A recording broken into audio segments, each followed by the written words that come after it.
Bonjour à tous, voici maintenant la dernière partie du cours de statistique. Je vais vous parler maintenant de moyenne et d'écart type. On considère une série statistique donnée par le tableau habituel, donc les valeurs sur la première ligne et l'effectif qui correspond sur la deuxième ligne. On note, comme d'habitude, grand N, l'effectif total, donc c'est la somme de tous les effectifs, donc la somme de ces valeurs. Et on définit la moyenne pondérée de la série statistique. Alors pondérée, ça veut dire coefficientée. Et en réalité, ici, la moyenne est coefficientée par les effectifs. Donc cette moyenne, c'est un nombre, évidemment, qui est noté x bar, x avec une barre dessus, et il est défini donc par cette égalité. Donc on fait le produit de chaque effectif par la valeur qui lui correspond, et puis on ajoute tous ces produits. Donc n1 fois x1 plus n2 fois x2 plus np fois xp, et on divise le tout par l'effectif total. Alors voilà des exemples de calcul de moyenne pondérée. Donc là, les données sont données en vrac. Donc ici, on considère qu'il y a une fois la valeur 3, une fois la valeur 3, une fois la valeur 5, une fois la valeur 6, une fois la valeur 7, une fois la valeur 7, etc. etc. Donc le calcul, donc en réalité, j'ai ajouté toutes les valeurs, j'ai divisé par le nombre total de valeurs, qui est 12. Une autre façon de faire le calcul, c'est de considérer qu'il y a deux fois la valeur 3, donc 2 fois 3, une fois la valeur 5, donc une fois 5, une fois la valeur 6, ainsi de suite, et on divise encore une fois par l'effectif total qui est égal à 12. Ouais, on trouve bien la même chose. Un troisième exemple. Donc là, les valeurs de la série sont données dans un tableau. Donc on a 10 fois la valeur 1, 17 fois la valeur 3, 12 fois la valeur 4, et ainsi de suite. Et donc la moyenne de cette série statistique, on se calcule en faisant le produit de l'effectif par la valeur, donc 10 fois 1, plus 17 fois 3, plus 12 fois 4, plus 13 fois 6, plus 10 fois 8, plus 16 fois 10, et on divise par l'effectif total, qui est ici égal à 78. Pour trouver l'effectif total, j'ai additionné tous les effectifs qui sont ici.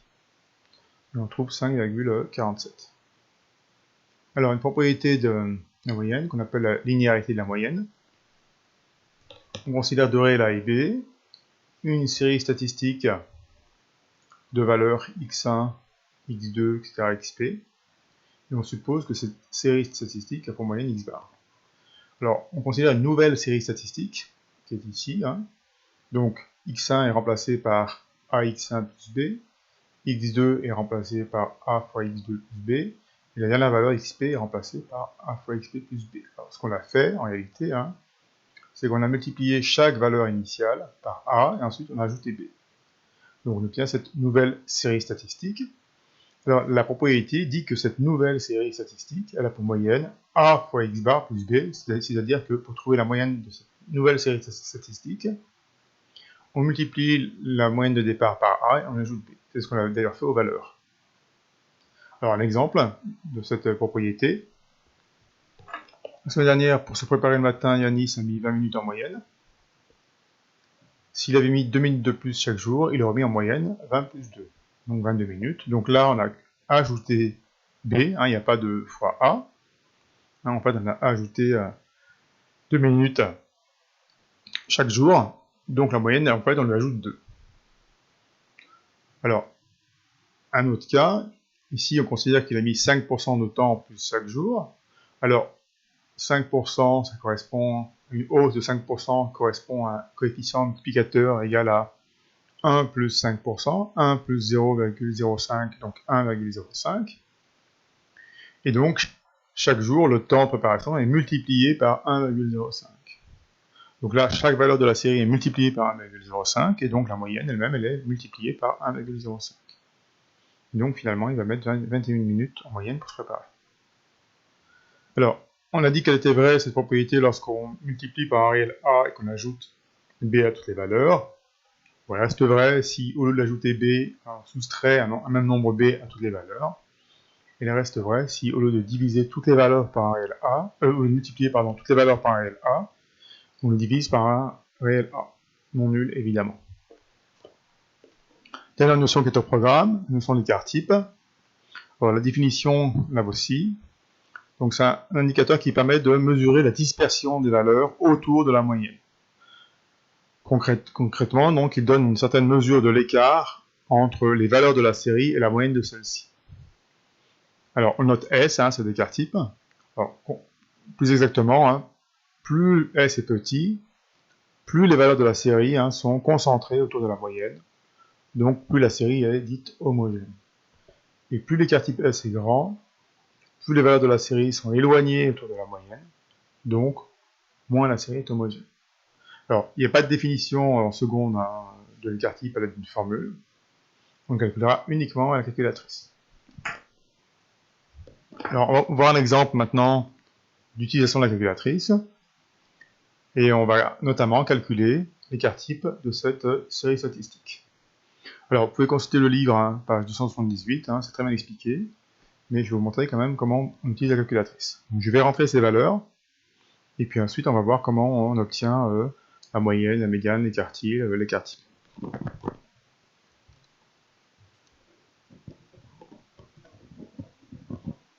Donc voilà, donc là il faut aller dans le menu statistique, bien entendu. On va rentrer les valeurs, donc il y a 3,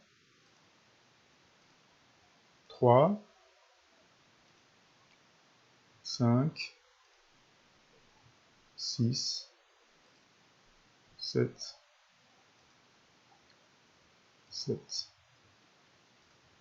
8,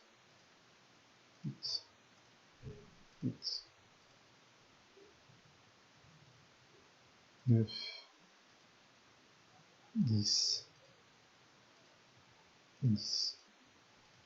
Bon là, j'ai rentré les valeurs les unes après les autres, au lieu d'écrire 8, effectif 1, 8, effectif 1, 8, effectif 1, on aurait pu écrire 8 et ensuite mettre en face effectif égal à 3. Alors maintenant, il faut aller ici, dans le menu stat, pour avoir les résultats qu'on cherche.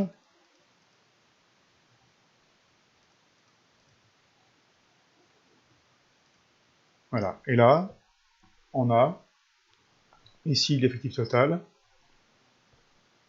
toute petite valeur de la série la plus grande, l'étendue, donc c'est la différence entre la plus grande valeur de la série et la plus petite valeur. On a la moyenne,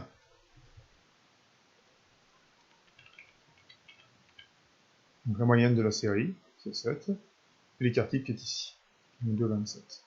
Donc on a aussi, comme je l'avais indiqué tout à l'heure, le quartile, le premier, Q1, le troisième quartile, la médiane, l'écart interquartile, et ainsi de suite. Voilà.